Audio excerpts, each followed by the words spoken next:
কি নিয়ে বিক্ষোভ আপনাদের? এইখানে দিনের পর দিন হাইওয়াল মাইন্সে যে ব্লাস্টিংটা করা হচ্ছে তার ফলে এলাকার আশেপাশে যে সমস্ত বাড়িগুলো রয়েছে সেগুলো ক্ষতিগ্রস্ত হচ্ছে।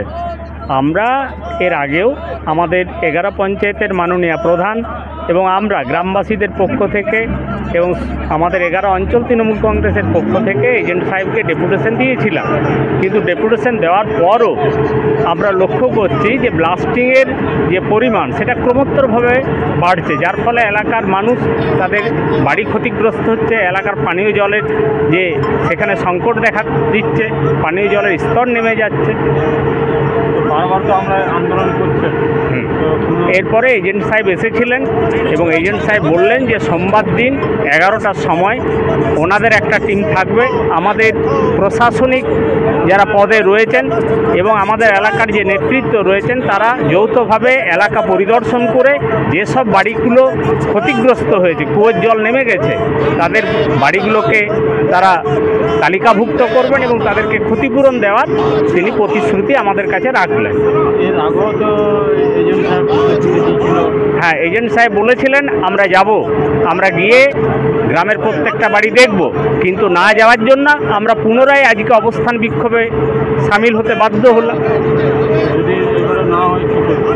আমরা বড় ধরনের আন্দোলন আমরা আগামী দিনে এলাকার সমস্ত মানুষ তারা বলেছে যে আমরা এই আন্দোলনে সামিল হব, যৌথভাবে আমাদের আন্দোলন চলবে। কারণটা কি? বিক্ষোভের কারণ আমাদের বাড়ি ঘর ফেটে যাচ্ছে, মানুষ আমাদেরকে গালাগালি দিচ্ছে, আন্দোলন করছে যে এখানকার প্রশাসন কিছুই ব্যবস্থা নিচ্ছে না। সেই জন্য আমাদের আজকের এই আন্দোলনের ফলে এর আগেও আমরা করেছি। এজেন্ট ম্যানেজার আমাদেরকে আশ্বাস দিয়েছিলেন যে আমরা ক্ষতিগ্রস্তর জন্য আমরা পুলিশ প্রশাসনকে জানাবো, কিন্তু ওনারা জানাননি। সেই জন্য আমাদের পুনরায় এই বিক্ষোভ। আপনার নাম? আমার নাম মমতা মণ্ডল, লিগারা গ্রাম পঞ্চায়েত প্রধান।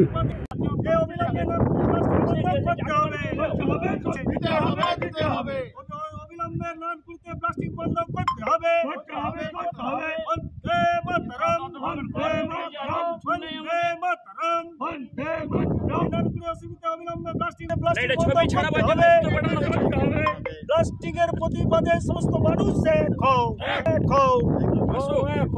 নারায়ণকুড়িতে ব্লাস্টিং করতে দিচ্ছি না, দেবো না।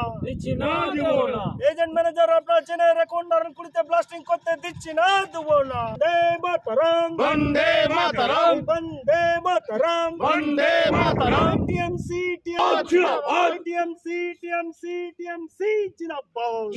জিন্দাবাদ।